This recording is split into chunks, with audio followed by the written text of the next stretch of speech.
Hey there, folks. Welcome to our cozy nook of tales and adventures. Today, like every episode, we're unlocking the doors of imagination to explore new worlds, meet fascinating characters, and experience unique emotions. I promise to take you on an unforgettable journey through the power of words. So, get comfy, grab your favorite drink, snuggle into that perfect spot, and get ready to lose yourself in a new story. Leave the outside world behind for a while and dive with me into the depths of storytelling. If you enjoy our content and want to support the channel, consider hitting that subscribe button and giving the video a thumbs up. Now, without further ado, let's dive into today's story. The ancient scrolls spoke of a time when hobbits could whisper to mountains and make the very earth dance to their songs. But like many tales told around the hearth fires of the Shire, most dismissed these as mere fancy, the kind of stories old Bilbo Baggins might have invented after too much old Toby. Yet Finn Smallwise knew better, for in his hands he held proof that would forever change the fate of the Shire and reveal the forgotten magic of his people. On that fateful autumn morning, as dawn painted the rolling hills in shades of amber and gold, a raven as black as midnight landed on Finn's windowsill. The bird's feathers gleamed with an otherworldly sheen, and its eyes held wisdom far beyond that of ordinary creatures. In its beak, it carried something that seemed to shimmer and shift like captured moonlight, a map woven from threads that glowed with their own inner light. Young storyteller, the raven spoke, its voice carrying the weight of centuries. Your people face a danger. They have long forgotten how to fight. The bird's words rang with authority, and Finn found himself unable to look away from those knowing eyes. The mountains stir from their ancient slumber, and when they wake fully, the Shire will be no more. The raven's prophecy proved true sooner than anyone could have imagined. That very afternoon, the ground beneath Hobbiton trembled, causing teacups to rattle in their saucers and books to tumble from their shelves. It was no ordinary earthquake. The very hills seemed to groan, as if the earth itself was trying to speak in a language long forgotten. The map the raven had delivered was unlike anything Finn had ever seen. When held up to moonlight, its silvery threads revealed the location of a hidden kingdom in the Blue Mountains, a place where the first hobbits had dwelled before migrating to the Shire. According to the raven, who introduced himself as Aldrich, these ancient hobbits were known as the Stone Singers, masters of a profound magic that allowed them to communicate with the very bones of the earth. But you're more than just a messenger, aren't you? Finn had asked, noting how the raven's eyes seemed to hold centuries of memories. The bird's response sent chills down his spine. I was once King Aldrich the Wise, ruler of the Stone Singers, the raven admitted.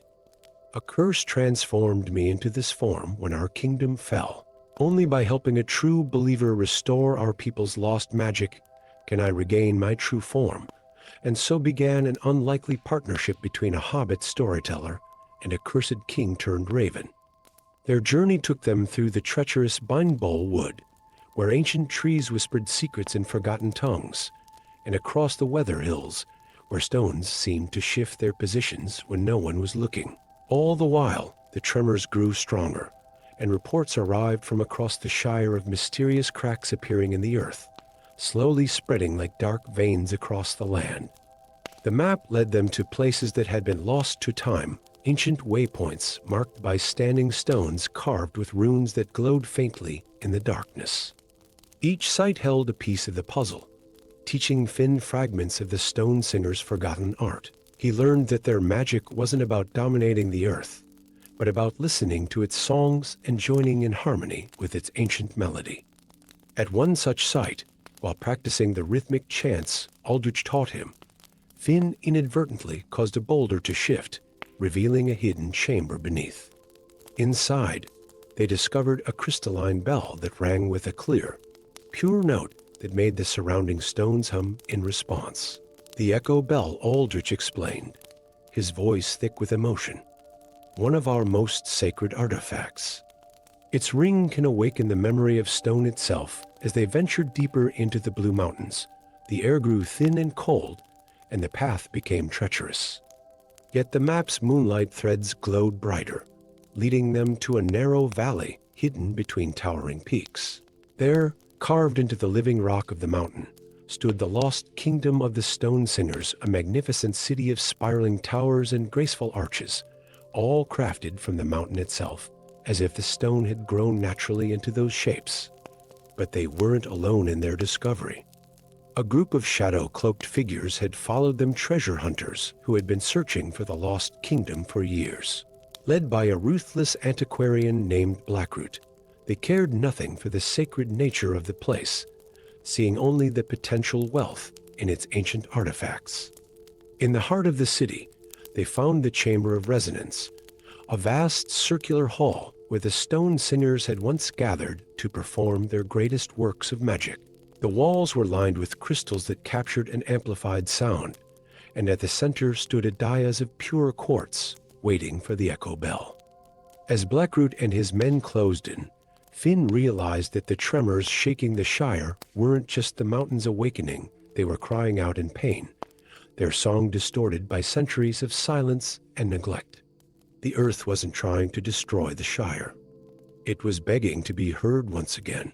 In that crucial moment, as Blackroot's men drew their weapons, Finn did the only thing he could think of. He placed the echo bell on the dais and struck it with all his might.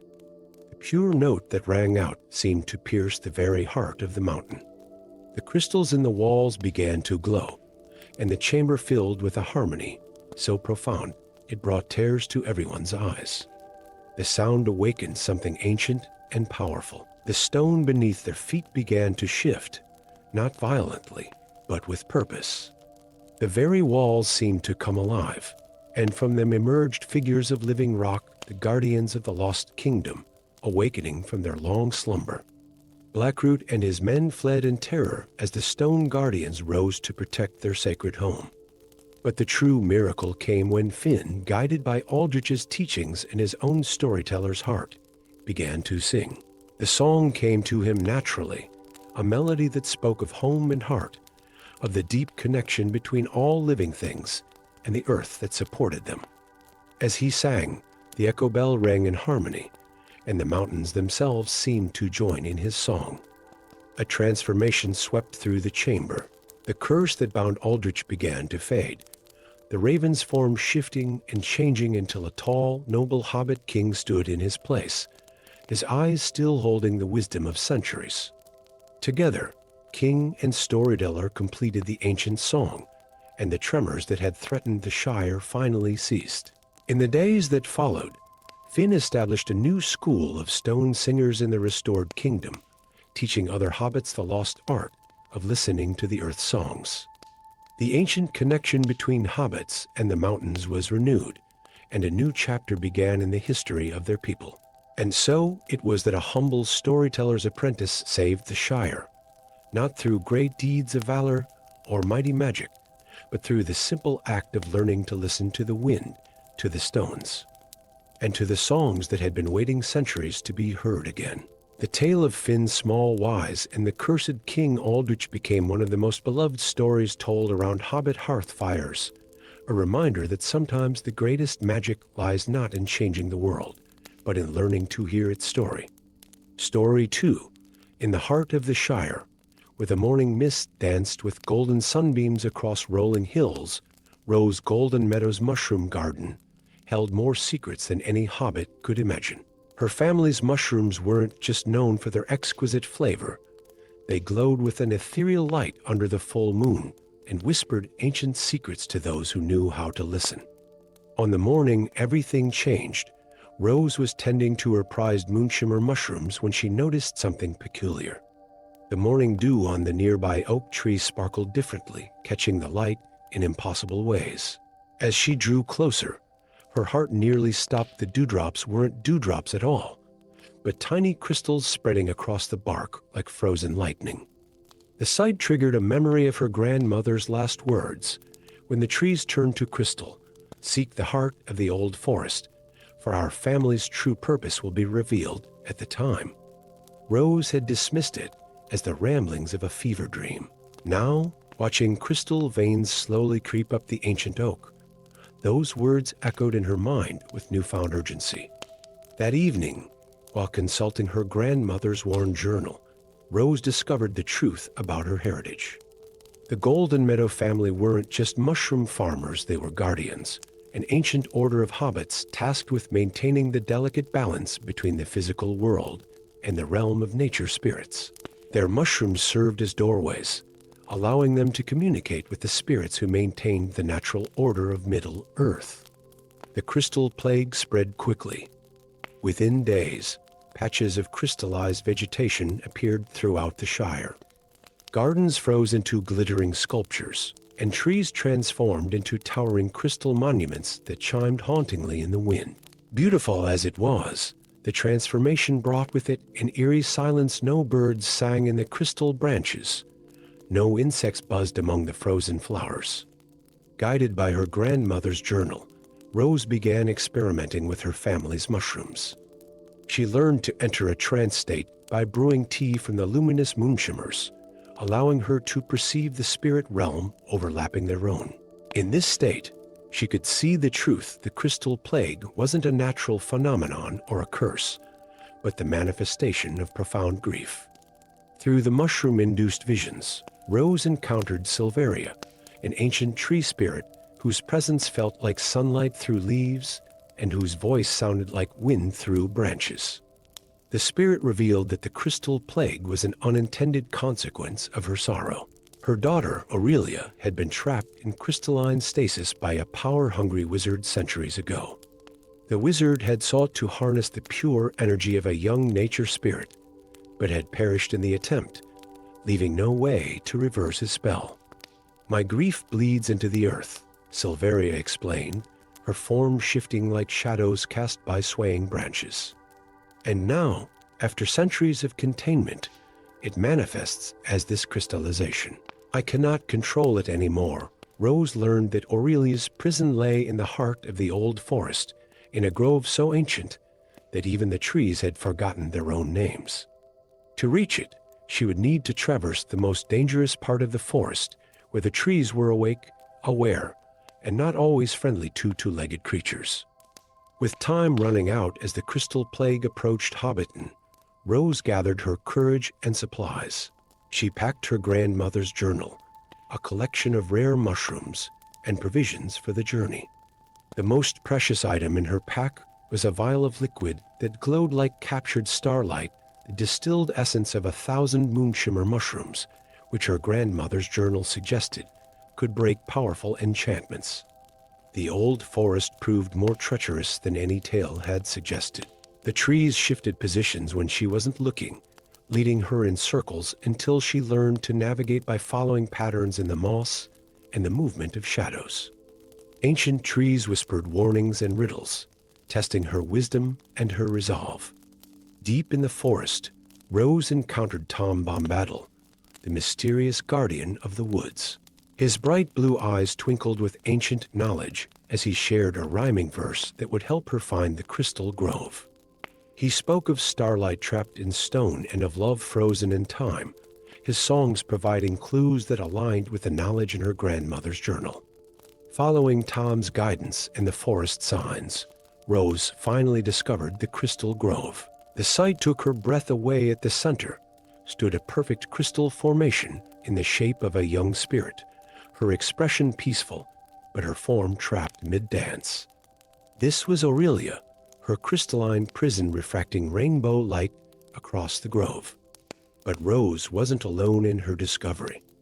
The trees of the grove had become semi-crystallized sentinels, their branches sharp as diamond and their demeanor hostile. They remembered the wizard's betrayal and had grown distrustful of all two-legged beings. Rose had to prove her intentions, demonstrating her connection to the spirit realm through the ancient mushroom rituals of her family. As the trees watched, Rose began the ceremony she had pieced together from her grandmother's writings and her own communion with Silveria. She placed specific mushrooms in a circle around Aurelia's crystal form, each one chosen for its unique properties: truth seekers for clarity, heart openers for healing, and dream weavers for transformation. Under the light of the full moon, Rose brewed the mushrooms with the starlight essence, creating a luminescent elixir. As she worked, she sang the songs taught to her by the forest spirits, her voice harmonizing with the crystalline chimes of the frozen grove. The trees, recognizing the ancient magic, bent their branches to create a cathedral-like canopy above her. When the moment was right, Rose poured the glowing elixir over the crystal formation. At first, nothing happened. Then slowly, the crystal began to sing a high, clear note that resonated with the surrounding trees. Cracks appeared in the crystalline prison, spreading like a web across its surface, but these cracks glowed with inner light rather than threatening destruction. In a cascade of light and sound, the crystal shattered. Where the prison had stood, Aurelia now floated, her form shifting between that of a young woman in a shower of leaves and starlight. The young spirit opened eyes that held the wisdom of centuries and smiled at Rose with pure joy. The reunion between mother and daughter sent waves of healing energy through the forest. Wherever Aurelia danced, the crystal plague reversed itself, leaving behind healthy, vibrant growth. Silveria's grief transformed into joy, and the natural balance began to restore itself throughout the Shire. Rose returned home a changed hobbit, now fully embracing her role as a guardian. She expanded her mushroom garden, cultivating varieties that strengthened the bond between the physical world and the spirit realm. Under her guidance, the Golden Meadow Farm became a place where the veils between worlds grew thin, where those with open hearts could sometimes catch glimpses of dancing nature spirits under the moonlight. And if visitors noticed that the mushrooms sometimes sparkled with an inner light, or that the garden seemed to sing on quiet nights, well, that was just part of the magic that made the Shire special. For as Rose often said, some secrets aren't meant to be hidden away, but to be shared with those wise enough to understand their wonder. Story 3. In the cozy Hobbit forge of Pip took Brave, where the warmth of the furnace mingled with the scent of worked metal and wooden handles. Destiny arrived in the form of a fallen star. The meteorite had crashed into his garden the previous night, leaving a crater among his prized tomatoes. But as Pip examined the strange, gleaming metal in the morning light, he felt an inexplicable urge to forge it into something extraordinary. Pip wasn't like other hobbits. While they preferred the comfort of their holes and the predictability of their gardens, he found joy in the unpredictable dance of flame and metal. His forge stood as an oddity in Hobbiton, much like himself, the stubborn hobbit who preferred the company of anvil and hammer to afternoon tea. The star metal sang beneath his hammer, its surface rippling with colors that shouldn't exist in normal steel. As he worked through the day and into the night, the metal seemed to guide his hands, showing him patterns and techniques he had never known. When dawn broke the next morning, Pip held a sword unlike any ever seen in the Shire. Its blade rippled like water under moonlight, and strange runes appeared and disappeared along its length as if by their own will. He had barely time to admire his creation when a powerful knock rattled his workshop door. Outside stood a figure that seemed to have stepped out of the ancient tales, a dwarf whose beard was braided with silver and gold, whose armor bore the marks of 100 battles, and whose eyes held the weight of exile. "I am Grimwald the Wanderer," the dwarf announced, his voice resonating with authority. "And that blade you've forged calls to the very heart of the mountains." His eyes never left the sword as he spoke of an ancient prophecy of stone guardians created by the dwarf kings of old. An army meant to protect all free peoples from a darkness that slept beneath the earth. The sword, Grimwald explained, was more than just a weapon. Forged from star metal, it had become a key, one of the legendary artifacts capable of awakening the stone guardians. But they weren't alone in their knowledge of its power. Deep in the shadows of the earth, ancient enemies had felt the sword's creation and were stirring from their age-long slumber. That very night, as Pip and Grimwald discussed their path forward over mushroom stew and ale, the first attack came. Shadow creatures slithered from the darkness between trees, their forms barely substantial enough to reflect the moonlight. The sword responded to their presence, its runes blazing with blue fire that forced the shadows to retreat. "We must reach the halls of the Stone Kings," Grimwald declared, already gathering his weapons. Before the shadow host fully awakens, their journey took them through lands Pip had only heard of in stories. They crossed the Weather Hills, where stone circles held memories of ancient magic, and traversed the misty mountains through caves that whispered with the echoes of forgotten songs. All the while, the shadow creatures pursued them, growing bolder and more substantial with each encounter. In the ruins of an ancient dwarf outpost, they found unexpected allies. A group of dwarf hunters, led by Grimwald's estranged daughter Astrid, had been tracking the shadow creatures for months. The reunion between father and daughter was tense. Years of misunderstanding and pride had built walls higher than any mountain. But as Pip shared stories over the campfire, speaking of home and heart and the courage to forge new paths, he watched those walls slowly begin to crumble. Their company grew as they traveled. More dwarves joined their cause, drawn by rumors of the Star Sword and the promise of awakening their ancestors' greatest creation. Even a few elves, ancient allies of the dwarves despite centuries of growing distance, arrived to honor old pacts and friendships. The shadow creatures' attacks intensified as they approached their goal. These beings were no mere monsters, but the servants of an ancient evil, a dark force that had caused the dwarf kings to create the Stone Guardians in the first place. In one particularly fierce battle, Pip discovered that his sword could do more than shine light. It could sever the very essence of these shadow beings, sending them howling back to the darkness from which they came. Finally, they reached the halls of the Stone Kings, a vast chamber deep within the mountain, where an army of stone figures stood in eternal vigilance.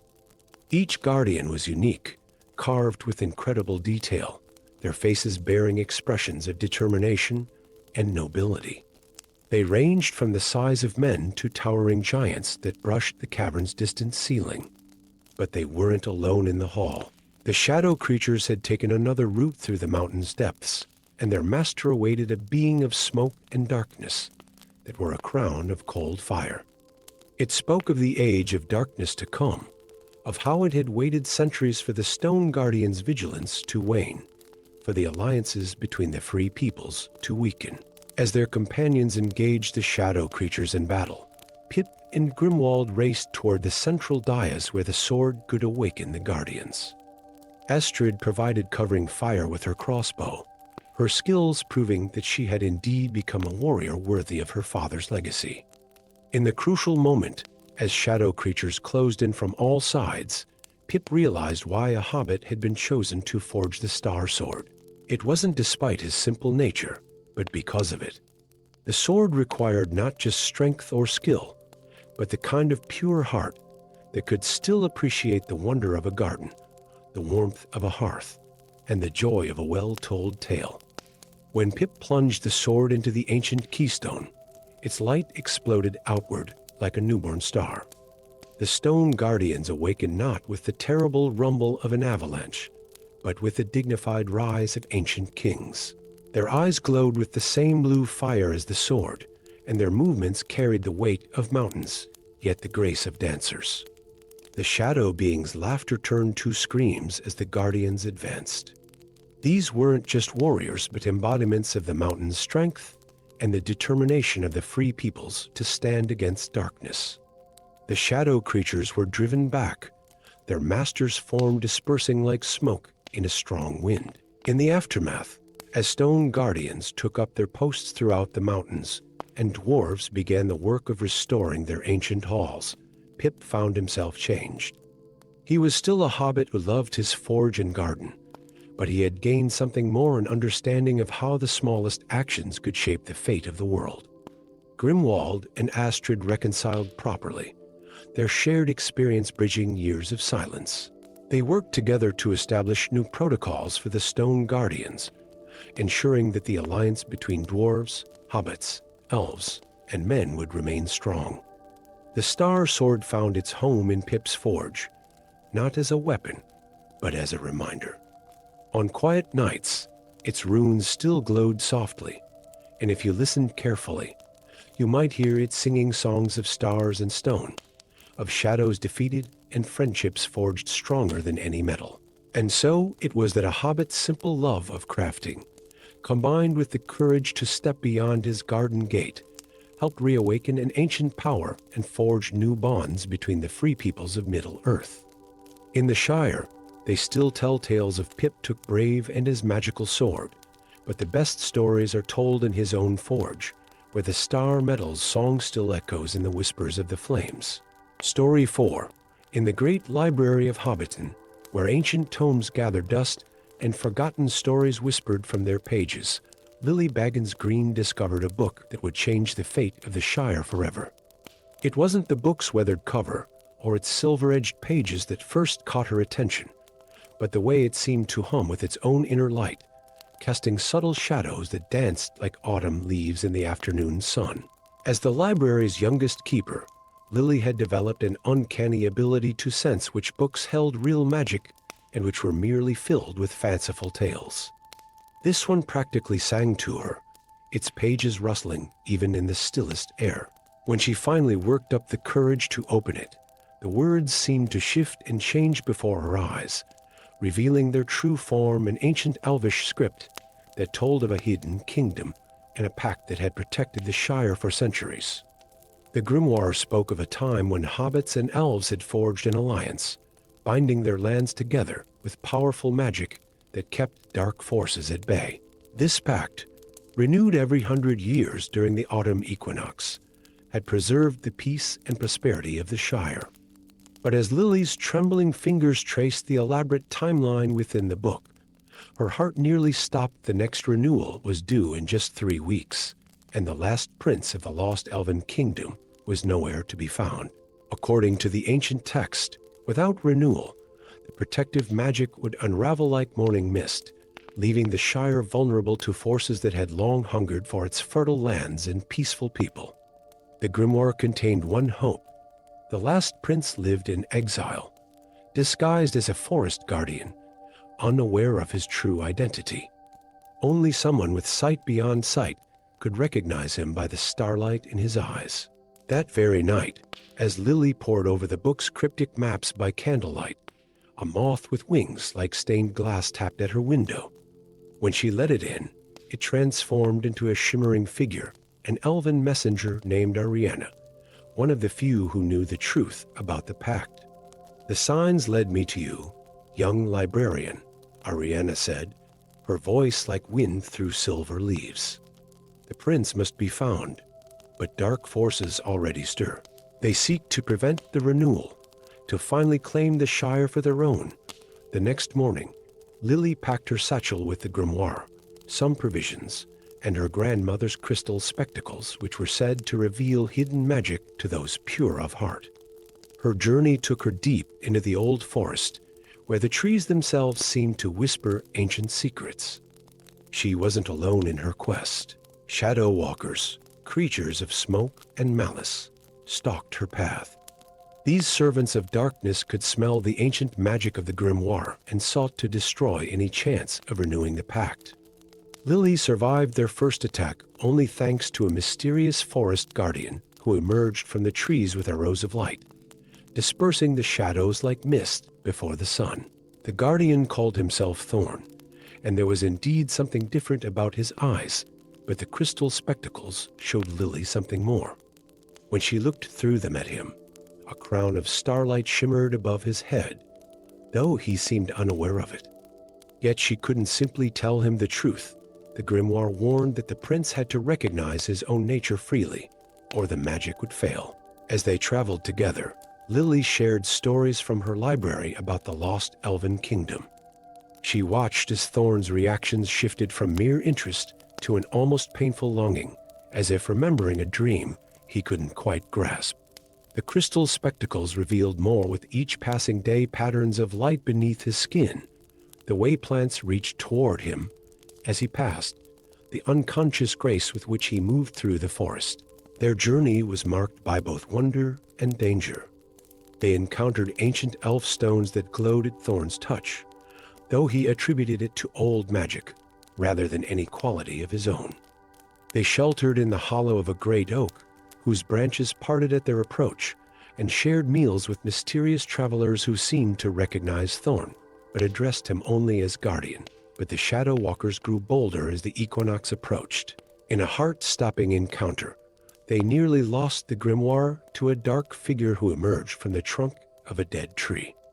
It was Thorn's instinctive command spoken in perfect, ancient Elvish that he didn't know he knew that saved them, causing roots to burst from the ground and entangle their attacker. The moment of truth came in the ruins of an ancient elven temple, 3 days before the equinox.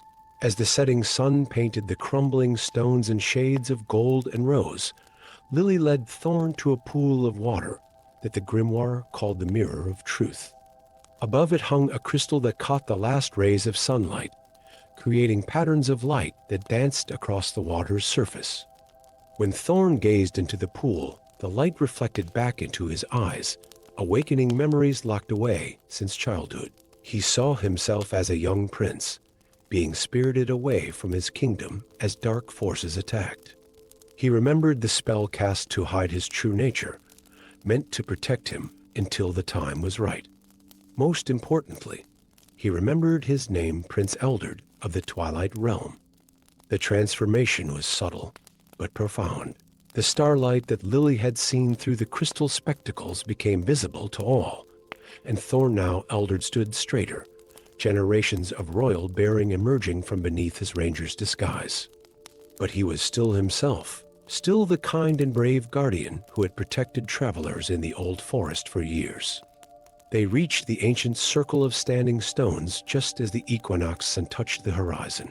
Shadow walkers gathered in the surrounding forest, held at bay by the combined power of the prince's awakened magic and Lily's grimoire. As Eldred spoke the words of renewal, each stone began to glow with inner light, creating a pattern that spread across the Shire like stars emerging at dusk. The pact was renewed, but something had changed.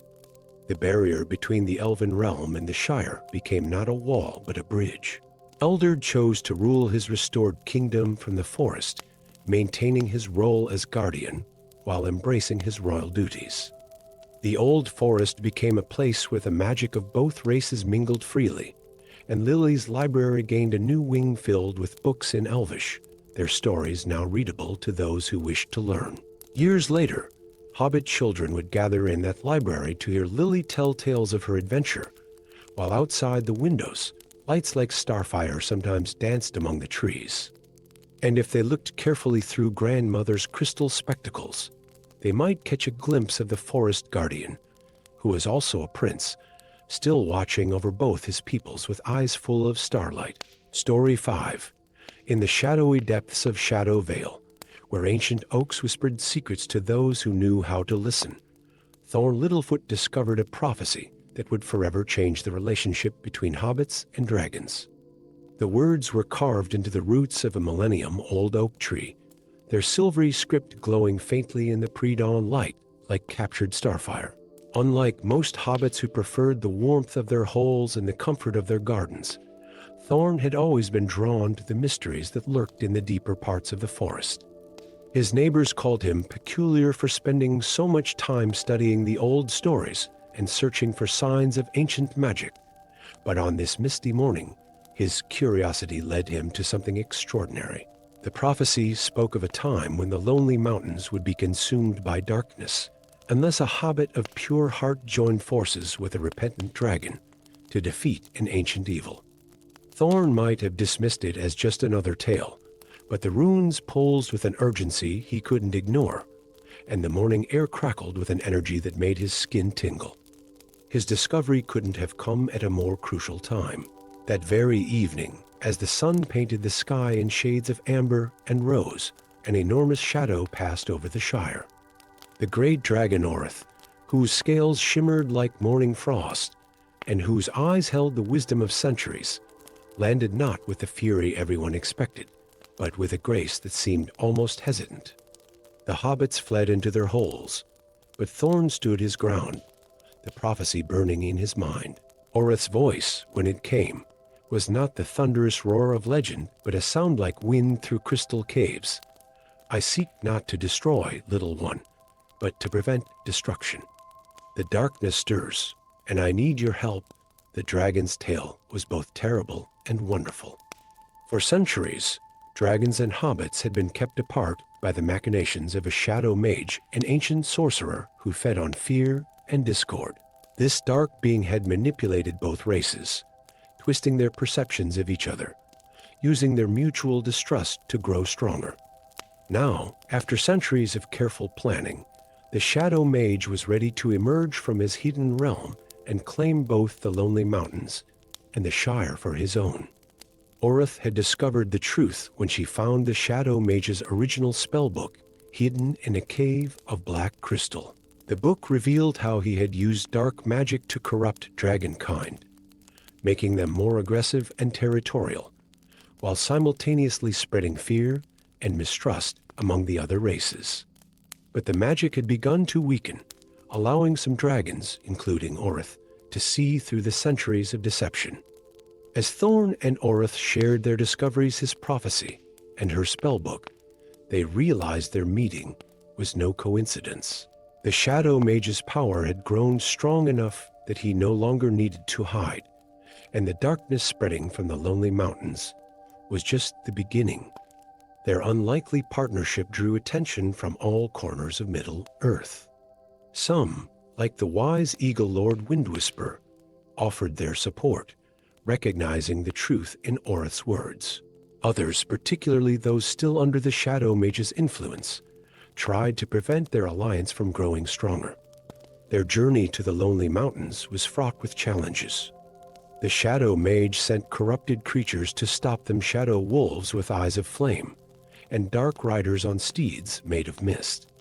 But with each challenge, the bond between hobbit and dragon grew stronger. Thorn discovered that his natural hobbit abilities, moving quietly, understanding growing things, and seeing the good in others, complemented Orith's ancient wisdom and power in unexpected ways. In the crystal caves beneath the mountains, they discovered more of the shadow mage's secrets. Ancient murals depicted a time when dragons and hobbits had been friends, working together to maintain the balance of Middle-earth. The shadow mage had erased these histories, replacing them with tales of fear and hatred. But their greatest discovery was also their most dangerous. The shadow mage's power came from a dark crystal heart, a corrupted artifact that fed on fear and distrust. Each negative emotion, each moment of prejudice or hatred, made the crystal pulse stronger. It had taken centuries of careful manipulation to create enough discord to fully power the artifact. The final confrontation came in the shadow mage's throne room, a vast chamber of black crystal deep within the mountain. The sorcerer's true form was terrifying, a being of shadow and malice, with eyes like dying stars. He wielded magic that could turn allies against each other, trying to break the trust between Thorn and Orith. But the shadow mage had not counted on the strength of their bond or the power of their combined wisdom. While Orith engaged the sorcerer in a spectacular battle of magic and flame, Thorn used his hobbit stealth to reach the dark crystal heart. The artifact pulsed with centuries of accumulated fear and hatred, but Thorn countered its darkness with what hobbits knew best: thoughts of home, hearth, and harmony. The crystal began to crack, its dark energy dissipating as Thorn shared memories of peaceful gardens, friendly gatherings, and the simple joys that made life worth living. Orith added her own memories of soaring through dawn-lit skies, of ancient songs shared among her kind, of the pride of protecting rather than destroying.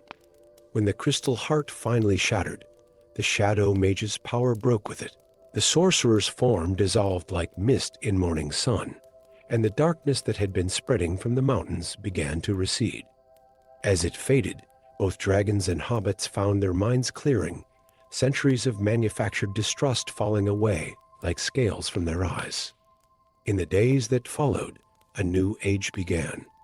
Dragons returned to their role as guardians rather than destroyers, and the Shire opened its heart to these ancient allies. Orith became a frequent visitor to Hobbiton, where children would gather to hear her tell tales of the old days, now remembered clearly. Thorn established a library dedicated to preserving the true histories of both peoples, ensuring that the Shadow Mage's deceptions would never again take root. The great oak where he had found the prophecy became a meeting place for hobbits and dragons alike, its branches now glowing not with warning, but with the light of renewed friendship. And if sometimes on quiet evenings, the hobbits of the Shire looked up to see a great dragon soaring overhead, they no longer felt fear, only wonder, and gratitude for the truth that had set both peoples free. For as Thorn often said, the greatest magic of all lay not in spells or prophecies, but in the simple act of looking past fear to find the good in others. Story 6. The ancient trees of the old forest had stood sentinel for countless ages, their gnarled branches reaching toward the sky like weathered fingers of forgotten giants. But on this autumn morning, something was different.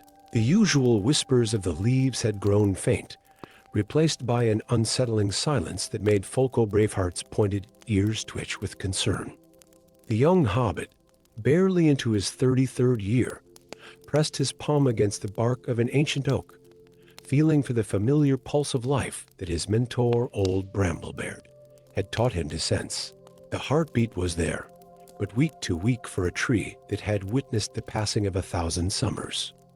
Folko's green eyes narrowed as he noticed the leaves above him, their edges curling with an unnatural blackness that no autumn he'd known could explain. "Something foul is afoot," he muttered, adjusting the worn leather satchel that contained his mentor's notebooks.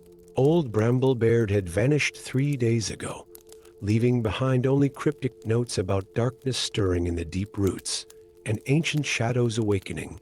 A rustle in the undergrowth made Folko freeze. Through the morning mist emerged a figure that seemed to have stepped out of legend itself, an Ent, one of the ancient shepherds of the forest. Unlike the other Ents Folko had glimpsed from afar, this one's bark was mottled with patches of silver, and its eyes gleamed with an almost rebellious fire. "Room. A small one who listens to the trees," the Ent's voice rumbled like distant thunder. "I am Silverleaf, young guardian, and these are desperate times that call for desperate alliances." Before Folko could respond, another figure materialized from the mist, woman tall and fair.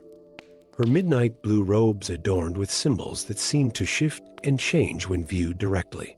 Her silver hair caught the weak sunlight like spun moonbeams, but there was something in her eyes that made Folko's heart skip a beat. Knowledge too deep, too ancient to be entirely trustworthy. "I am Nightshade," she announced, her voice carrying the weight of centuries. "And I know what plagues this forest."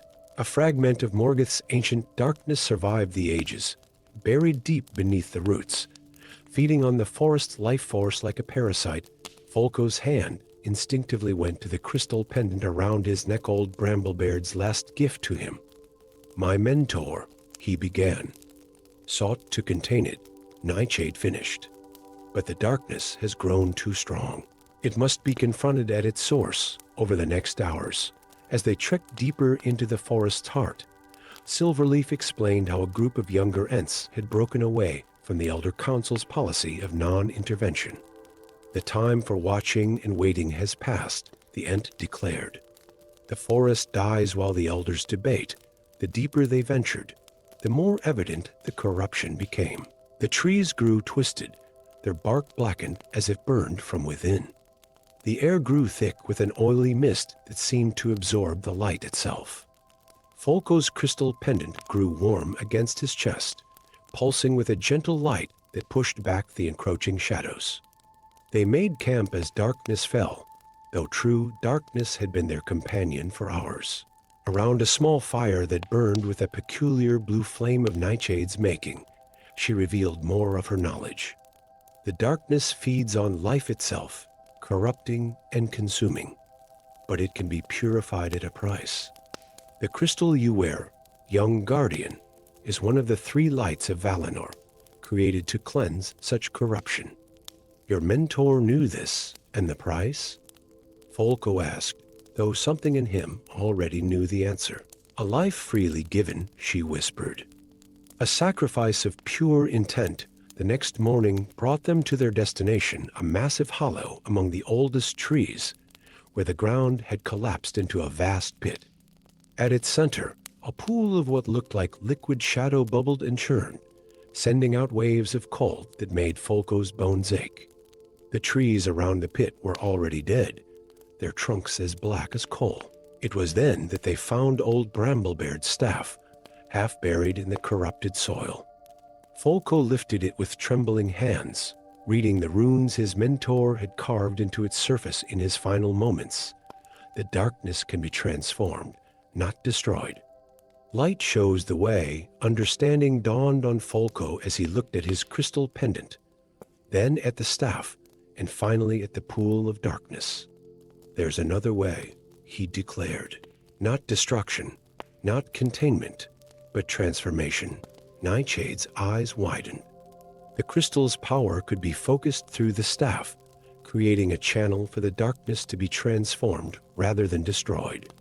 But the energy required would consume a vast portion of the forest, Silverleaf rumbled grimly. A sacrifice of thousands of trees to save the whole. Folco stepped forward, his small stature belying the determination in his voice. Unless the power came from somewhere else. The crystal responds to life force, any life force freely given. His hand clasped the pendant tightly. No. Nightshade moved to stop him, but Silverleaf held her back with a creaking branch. The choice must be his, the Ent declared. As it is written in the oldest songs, the smallest hands often move the wheels of the world. Standing at the edge of the pit, Folco raised the staff high, the crystal pendant wrapped around its tip. He began to sing not a song of power or magic, but a simple hobbit tune about home and hearth and the changing of seasons. As his voice echoed through the hollow, the crystal began to glow, not with the harsh light of purification, but with the warm radiance of transformation. The darkness in the pool began to swirl, rising up like a tornado of shadow. But where it touched the light from the crystal, it didn't vanish instead. It changed, becoming something new. The crystal grew brighter and brighter as Folco's song continued, his voice growing weaker, but never faltering. In a final burst of light and shadow, the transformation was complete. Where the pool of darkness had been, a garden of crystal flowers now grew, their petals transparent, but swirling with traces of the purified shadow, creating patterns of incredible beauty. The corrupted trees around the hollow had been transformed as well, their black bark now gleaming with veins of luminescent crystal. Folco swayed but remained standing, supported by Silverleaf's branch. He was pale but alive. The crystal had taken only what was freely offered, enough to catalyze the transformation, but not to consume him entirely. Nightshade knelt beside one of the crystal flowers, wonder replacing the ancient knowledge in her eyes. You've created something entirely new, she whispered. Neither light nor darkness, but a perfect balance of both. As word of the transformation spread, the old forest became known as the Crystal Grove, a place where light and shadow danced together in eternal harmony. The elder council of the Ents finally acknowledged that change, when guided by wisdom and courage, could be a force for good. And Folco Braveheart, once just an apprentice guardian, became known as the Shadowsinger, who taught that the answer to darkness was not always its destruction, but sometimes its transformation into something beautiful and new. In the years that followed, hobbits would often gather at the edge of the Crystal Grove on quiet evenings, sharing tales of the day when a small hobbit's song helped transform an ancient darkness into a garden of light and shadow. And in the center of the grove, a single crystal flower bloomed brighter than all the others, its petals chiming softly with the echoes of a simple hobbit tune about home and the changing of seasons. Story 7. The first sign that something was amiss came not with a thunderous crash or a dramatic flash, but with silence. In the great halls of the lonely mountain, where the eternal harmonies of dwarven hammers had rung against stone for centuries, the music simply stopped. The ancient melody that had woven together the fates of dwarves, men, and even the occasional elf, faded like morning mist before the sun. Primula took bag and stood at her window in Hobbiton, her pointed ears twitching at the unsettling quiet that had descended from the distant peaks. While other hobbits dismissed the mountain's songs as mere fancy, Primula had spent years collecting and transcribing the ancient melodies that drifted down from the heights. Her shelves overflowed with musical scrolls that her neighbors dismissed as eccentric obsessions, but she knew better. The songs were real, and now they were gone. The winter that followed was the harshest in living memory. Without the mountain's harmony maintaining balance, ancient rivalries began to surface. Reports reached the Shire of skirmishes between dwarven clans, of men accusing each other of hoarding resources, and of elven traders becoming increasingly reluctant to travel the mountain paths. It was on a bitter cold morning that Primula found a stranger at her door, a dwarf, ancient even by the standards of his long-lived race, his unseeing eyes clouded with age, but somehow still burning with inner fire. He carried a staff carved with musical notation that seemed to shimmer and change when viewed directly. "I am Thorin Stonechanter, the last guardian of the mountain's song," he announced, his voice carrying the weight of stones and centuries. "And you," Primula took Baggins, "are the last person in Middle-earth who can still hear the echoes of the true music inside her cozy hobbit hole." Over tea and seed cakes, Thorin revealed the truth. The harmony of the lonely mountain was no mere musical tradition. It was an ancient magic, a fragment of the music of the Aenir that had shaped the world itself.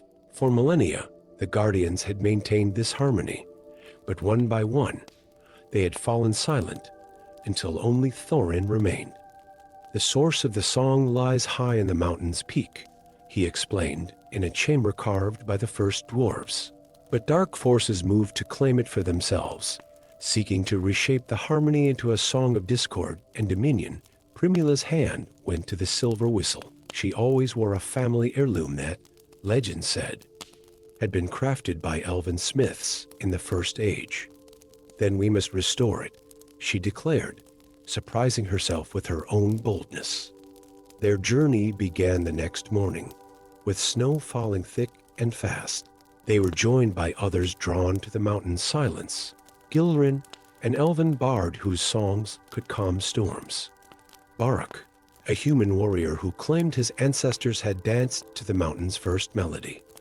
And Drom, a young dwarf whose experiments with new forms of music had scandalized his conservative clan. As they ascended the mountain paths, Primula began to hear fragments of the lost harmony accord here, a refrain there, like pieces of a scattered puzzle. Each member of their company heard different parts. Gilrin caught the high, ethereal notes that spoke of starlight. Barak felt the deep rhythms that pulsed like a heartbeat in the earth. Drum recognized complex harmonies that had been passed down through generations of dwarven craftsmen. But it was Thorin who guided them true, his staff tapping against stone as he followed paths known only to the Guardians. The song was never meant to be heard by one race alone, he explained as they rested in a hidden cave. It was a gift to all the free peoples, a reminder of our shared heritage in the music of creation. Their path was not unopposed. Shadow creatures born of discord tried to bar their way, their twisted melodies causing avalanches and ice falls. In one heart-stopping moment, they faced a corrupt guardian who had turned to darkness, his once beautiful music now a weapon that nearly drove them mad, until Primula's silver whistle cut through the chaos with a pure, clear note. Near the summit, in a vast chamber where crystals caught and amplified every sound, they found the source, a great crystalline formation that rose from floor to ceiling like a frozen waterfall. But it was cracked, its music fragmented and failing. "It can be restored," Thorin declared, "but it requires representatives of all races to contribute their part of the harmony." His unseeing eyes turned to each of them in turn. "This is why you are called here. Each of you carries a piece of the true music within you." As shadow creatures gathered outside the chamber, drawn by the source's weakened state, Each member of the company added their voice to the growing symphony. Gilran's celestial vocals soared above, while Barrick's deep baritone provided foundation. Drum's innovative rhythms gave it movement and life, while Thorin's ancient chants wove everything together. But something was missing. A crucial part of the harmony remained absent until Primula raised her silver whistle to her lips. The note that emerged was unlike anything she had ever played before, simple yet profound, like the song of the earth itself awakening in springtime. The source resonated with their combined music, its cracks healing as the harmony grew stronger. The shadow creatures fled before the wave of pure sound that emanated from the chamber, carrying with it not just music, but understanding the deep knowledge that all peoples, despite their differences, were part of the same grand symphony. As the last note faded, the source stood restored, but changed. No longer did it impose a single and changing harmony. Instead, it now incorporated elements from all the free peoples, the majesty of elven song, the power of dwarven chants, the passion of human ballads, and the simple joy of hobbit tunes, all woven together in an ever-changing tapestry of sound. "This is what the song was always meant to be," Thorin said, smiling for the first time since they'd met. Not a single voice dominating all others, but many voices finding harmony together. In the years that followed, the Lonely Mountain became known as a place where all races could come to contribute their own music to the great song. The winters grew milder, and the ancient rivalries began to fade as people remembered their shared connection to the music of creation. And in the Shire, Primula took Baggins continued collecting and transcribing the mountain songs, but now she also taught them to anyone who wished to learn, regardless of race or origin. Her once lonely hobby became a celebration of unity, proving that the greatest harmonies come not from a single voice, but from many voices singing together in their own unique ways. The silver whistle was passed down through generations of her family, and it was said that those who listened carefully on quiet evenings could still hear its pure note in the mountain's song, reminding all who heard it that the truest music comes not from power or dominance, but from the harmony of different voices joined in common cause. Story 8. In the crumbling ruins of Whitehollow, an ancient hobbit kingdom long forgotten by most of Middle-earth, Meriadoc took Merry to his friends held his torch higher, its light dancing across weathered stone walls covered in faded murals. The young explorer had ventured deeper into these ruins than any hobbit had in centuries, drawn by tales of treasures and mysteries that his grandfather had whispered to him on cold winter nights. The late afternoon sun filtered through cracks in the ceiling, casting long shadows that seemed to move with their own purpose. As Merry carefully stepped over fallen columns, something caught his eye, a glint of metal among the rubble. Brushing away centuries of dust, he found a simple copper ring, unremarkable save for its perfect preservation despite its age. As twilight approached and the last rays of sun touched the ring, something extraordinary happened. Ancient runes appeared along its surface, glowing with a soft blue light that pulsed like a heartbeat. Merry recognized the script from his studies. It was twilight speak, a language used by a secret order of hobbits who had once protected Middle-earth from threats beyond the stars. The key to the gates between worlds lies in twilight's embrace, Merry translated aloud, his voice echoing in the ancient chamber. When stars fall like rain, the guardians must rise again. That very night, strange lights appeared in the sky above the Shire. They moved with purpose, nothing like the familiar twinkle of stars. In the following days, whispers spread of whole villages vanishing in the night, leaving nothing but perfectly circular patches of scorched earth. Merry's search for answers led him to Rosie Lightfoot, a baker whose simple shop held an unexpected secret. As he showed her the ring, her eyes widened with recognition. "I've seen these markings in my dreams," she whispered, pulling out a journal filled with drawings of constellations and mysterious symbols. "They started appearing to me 3 moons ago, along with visions of battles fought in the spaces between stars. Their next discovery came in the form of old Tom Greenhand, a gardener whose carefully tended flower beds concealed ancient star maps beneath their roots. "My family has kept these safe for generations," he explained, spreading the weathered parchments across his wooden table. "We always knew someone would come seeking them when the time was right." The maps revealed the locations of other descendants of the ancient order, ordinary hobbits living quiet lives, each protecting a piece of knowledge passed down through the ages. There was Clara Proudfoot, who could read the movements of birds to predict where the star beings would appear next. Hugo Bramblebrook, whose collection of ordinary farming tools were actually ancient devices for monitoring celestial anomalies. And young Pip Underhill, whose supposedly nonsensical nursery rhymes contained encoded instructions for activating long-dormant defenses. As they gathered in Tom's garden under the cover of night, Mary's ring began to glow brighter, responding to their combined presence. Each of them felt a stirring of ancient memories, not their own, but those of their ancestors, passed down through blood and bone. "The star beings came before," Clara said, her voice distant as she accessed knowledge she hadn't known she possessed. "Our ancestors drove them back, sealed the gates between worlds, but the seals are weakening," Hugo added, running his fingers over his farming tools with new understanding.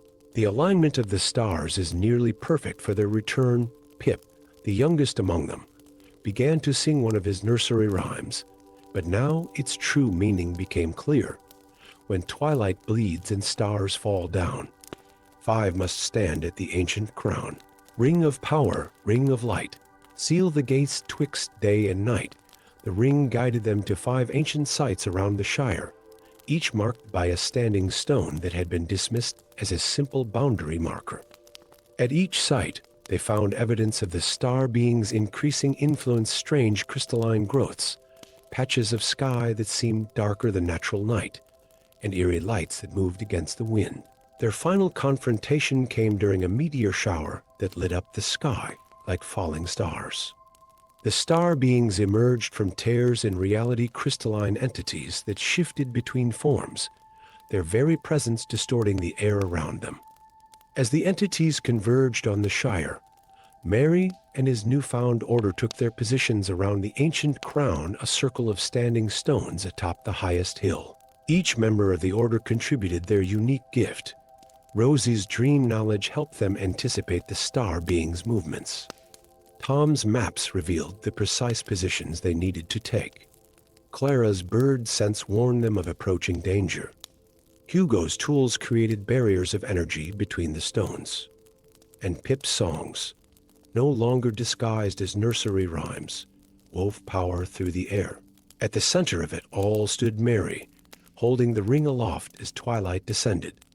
The ring's power connected with each of the standing stones, creating a web of light that stretched across the sky. The star beings fought against it, their crystalline forms shattering and reforming as they tried to breach the barrier. In that moment of crisis, Mary understood that the ring's true power wasn't in sealing gates or banishing enemies. It was in awakening the potential that had always existed within ordinary hobbits. Each member of their makeshift order had discovered strength they never knew they possessed, proving that the most extraordinary guardians could come from the most ordinary beginnings. As the ring's power reached its peak, the star beings were forced back through their gates. The tears in reality sealed themselves, leaving behind only scattered crystalline fragments that would eventually become cherished family heirlooms, passed down through generations along with tales of the night. The stars fell like rain. In the years that followed, the order was rebuilt, but it took a different form than its ancient predecessor. Instead of operating in total secrecy, its members maintained their ordinary lives: bakers, gardeners, farmers, and explorers who also happened to be guardians of reality's boundaries. They gathered regularly in Tom's garden, sharing knowledge and keeping watch over the skies, ready to defend their world should the star beings ever return. The ring of twilight remained with Mary, but its power now served as a reminder rather than a weapon. It glowed softly each evening as the sun set, a gentle reminder that extraordinary destinies could be woven into the fabric of ordinary lives, and that the greatest adventures could begin with something as simple as a copper ring found among ancient ruins. And sometimes, on quiet evenings, visitors to the Shire would hear Pip singing his nursery rhymes to a new generation of hobbits, planting seeds of ancient knowledge in young minds, ensuring that when twilight next bleeding and stars again fell like rain, there would always be guardians ready to rise to the challenge. Story 9. The night two moons rose over the Shire was the night everything changed in the peaceful realm of the hobbits. Rose Baggins stood in her garden, her eyes wide with wonder as she watched the impossible sight: two full moons hanging side by side in the velvet sky, their silver light casting double shadows across the rolling hills of Hobbiton.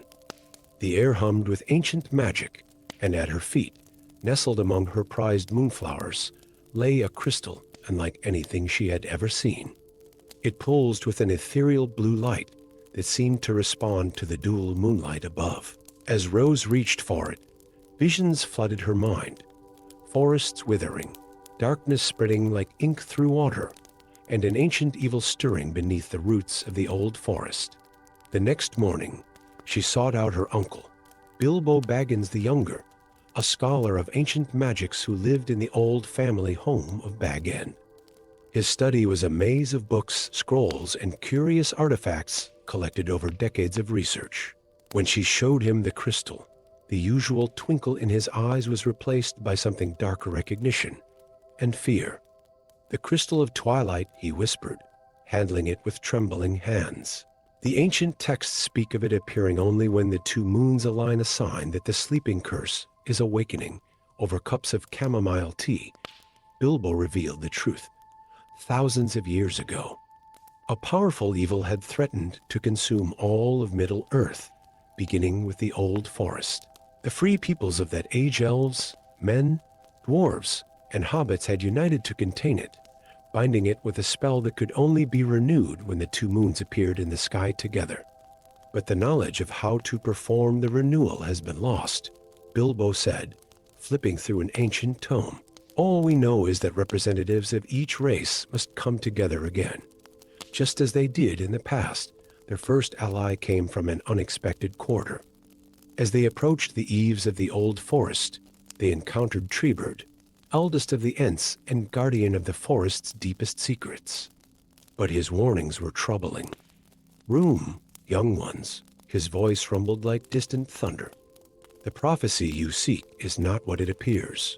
The true danger lies not in what sleeps beneath the forest, but in those who would wake it claiming to be saviors.' With Treebird's cryptic warning in mind, Rose and Bilbo began their search for allies. They found Gimli Stonefist, a young dwarf mason whose dreams had been haunted by visions of the two moons.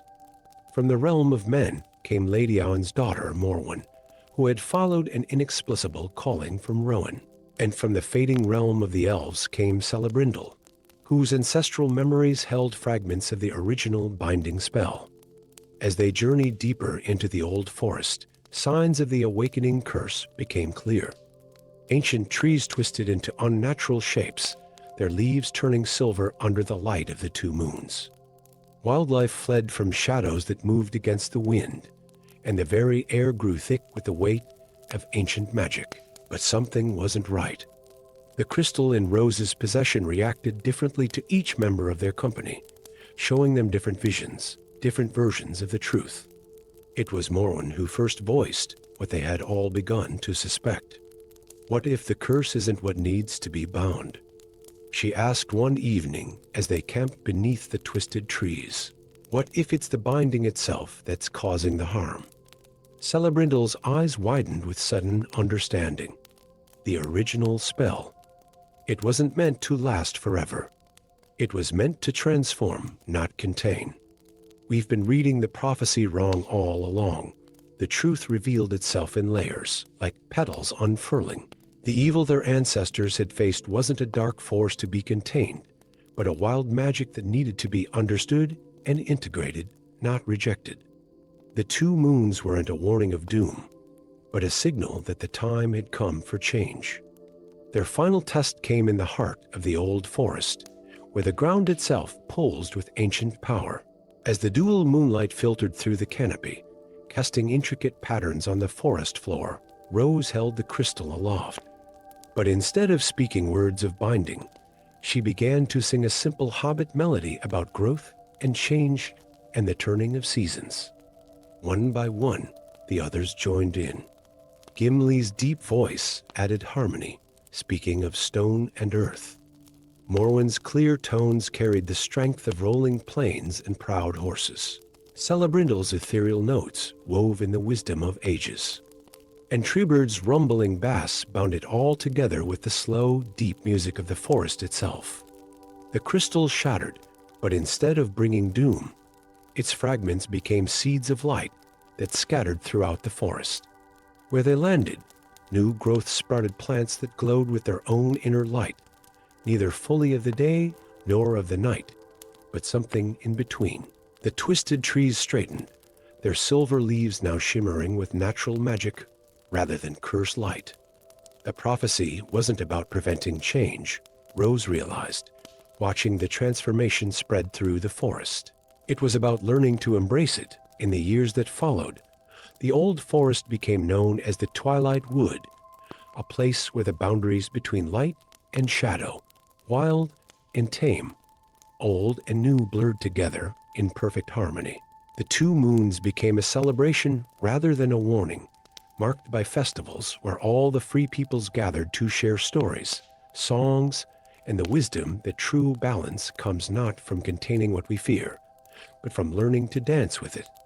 And in a special place in her garden, Rose planted one of the crystal fragments. From it grew a tree unlike any other, its leaves shifting between silver and green, its flowers blooming with the same ethereal light that had first drawn her into this adventure. Under its branches, she would often sit with visitors from all races, sharing tea and tales of the night. When two moons rose over the Shire, and a young hobbit learned that sometimes the bravest thing one can do is not to fight against change, but to help it find its proper form. Story 10. Deep in the shadowed vale, where ancient hobbits had carved their most secret sanctuaries into the living rock, Thorin Smallfoot stood before a mural that seemed to breathe with its own life.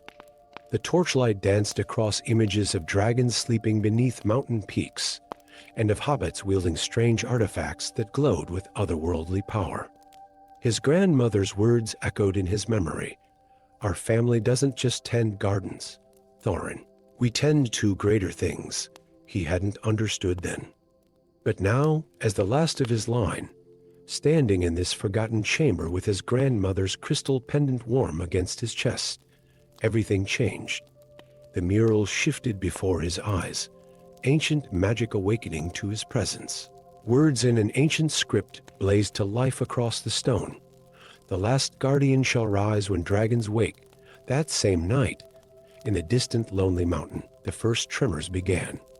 Deep beneath the rock, ancient dragons stirred from millennium-long slumbers, roused by dark powers that should have remained forgotten. The peace that had blessed the lands of the free peoples for generations began to crack like spring ice. Word reached the Shire of an alliance between renegade ORCs and a shadowy figure, known only as the Twilight Mage. Their agents moved through the lands, seeking ancient artifacts of dragon binding, planning to turn the awakening dragons into weapons of conquest.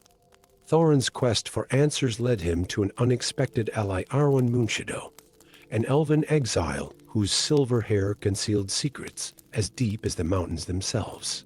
She found him in the markets of Bree, her voice barely a whisper as she spoke of ancient pacts between hobbits and elves.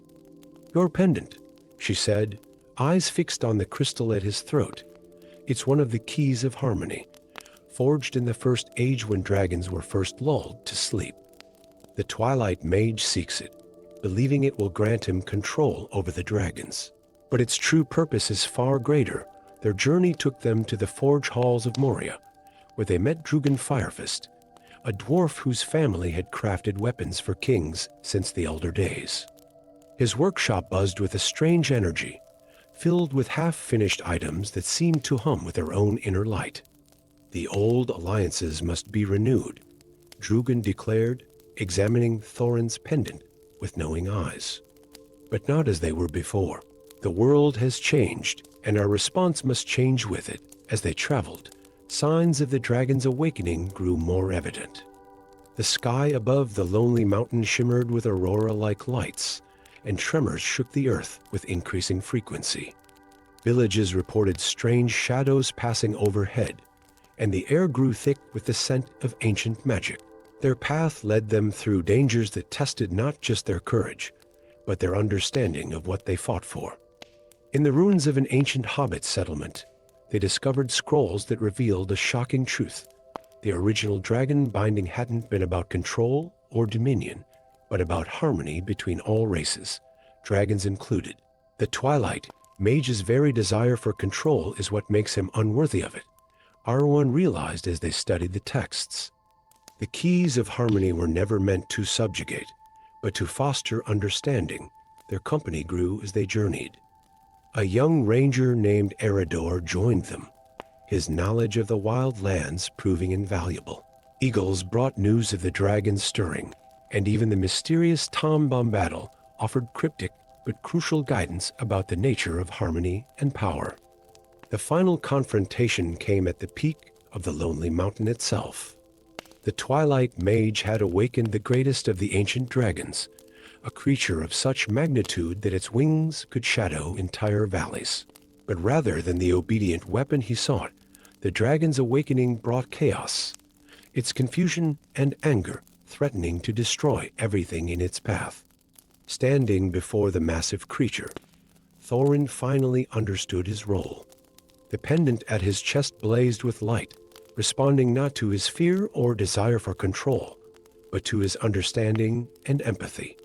The dragon's eyes fixed upon him, ancient intelligence meeting ancient wisdom. Instead of trying to bind or control the dragon, Thorin did something unprecedented. He listened. Through the power of the pendant, he could hear the dragon's song, a melody of mountains and sky and the very foundations of the earth. Arwen's voice joined in, adding elvish harmony that spoke of starlight and forests. Drugan's deep tones brought the resonance of forges and deep places. The twilight mage's attempts at control shattered against this harmony of free peoples working together. His power, built on dominion and fear, could not stand against the strength of cooperation and understanding. The dragon, instead of submitting to anyone's control, became an ally by choice. Others of its kind, awakening across the mountains, were not bound, but welcomed into a new age of cooperation between all the free peoples of Middle-earth. In the years that followed, Thorin established a new order of guardians, not to control or bind, but to maintain harmony between all races, dragons included. The ancient sanctuaries in the Shadowed Vale became places of learning and cooperation, where representatives of all peoples could come together to share wisdom and maintain the balance that had been won. The crystal pendant remained with Thorin, but its power now served as a symbol rather than a tool of control. It glowed warmly during councils where elves, dwarves, men, hobbits, and even dragons gathered to discuss matters that affected all their peoples.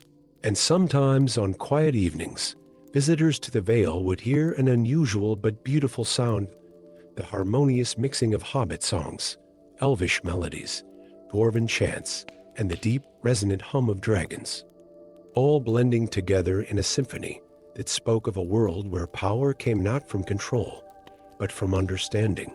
In the Shire, young hobbits would gather to hear tales of Thorin Smallfoot, the last guardian who became the first harmonizer, and learn that the greatest magic often lies not in controlling extraordinary powers, but in finding ways to help different peoples work together in harmony. And in the skies above, dragons would soar freely, no longer bound by ancient spells, but choosing to stay because they, too, had found their place in the great harmony of Middle-earth.